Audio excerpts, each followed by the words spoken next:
Hello everyone, আজ আমার 10 days চ্যালেঞ্জের ডে 1। অনেক দিন ধরেই ভাবছিলাম যে আমিও এরকম চ্যালেঞ্জ ভিডিও বানাবো। আসলে আমি তো ঠিকঠাকভাবে ভিডিও দিয়েই উঠতে পারি না, একদিন দিই তো দুদিন দিই না, এরকম একটা ব্যাপার। তো যাই হোক, এরকম চ্যালেঞ্জ ভিডিওগুলো বানালে আশা করি ভিডিও দেওয়ার যে মেনটেনটা আমি ঠিকঠাকভাবে করতে পারবো, যার জন্য আমি এরকম চ্যালেঞ্জ ভিডিওগুলো বানানো শুরু করেছি। আর অন্যান্য দিনের মতো সকালটা খুব একটা তাড়াতাড়ি শুরু করিনি, একটু লেট করেই শুরু করেছি। আজকে আমার রান্নাবান্নার একদমই চাপ ছিল না।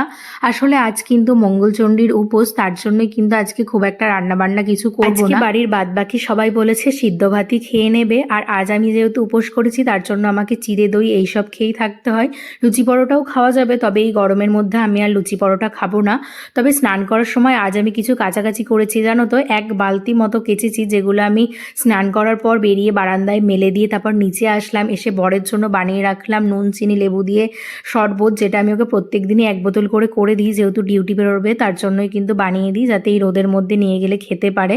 তো আমি সেটা করে রাখলাম, আর তারপর কিন্তু মঙ্গলচণ্ডী উপোসের যে মেন যে প্রসাদ, যেটা গদ হয়, তো সেটাই খেয়ে নিলাম। ওটা ঠাকুর বাড়ি থেকে পাশের বাড়ির একজন পুজো করিয়ে এনে দিয়েছে, আমি আর যাইনি। দেখে আসছি আমাদের বাড়িতেও অনেকেই মঙ্গলচণ্ডীর উপোস করতে আসে, যেহেতু দাদু পুজো করে, আর দাদু কিন্তু সেগুলো পুজো করে দিলে ঠাম্মা সেই গদগুলোকে মাখিয়ে দেয়, আর সবাই কিন্তু ওখানে বসিয়ে একটা একটা করে গদ খেয়ে আসে। তবে আমার শ্বশুরবাড়ির এদিকের নিয়ম অনুযায়ী দেখছি পুজো নিয়ে গেলে পুজো করে দেবে, তো সেটাকে বাড়িতে নিয়ে এসে কিন্তু নিজেকে মেখে খেতে হয়।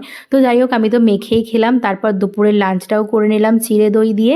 আর এদিকে আমি কিন্তু এখন ঘরে এসে একটু স্কিন কেয়ার করছি। স্নানের পর এত গরম লাগছিল যে স্কিন কেয়ারটা করেই উঠতে পারিনি। চলো তাহলে আজ তবে আসি, ভিডিওটা কেমন লাগলো জানিও কিন্তু।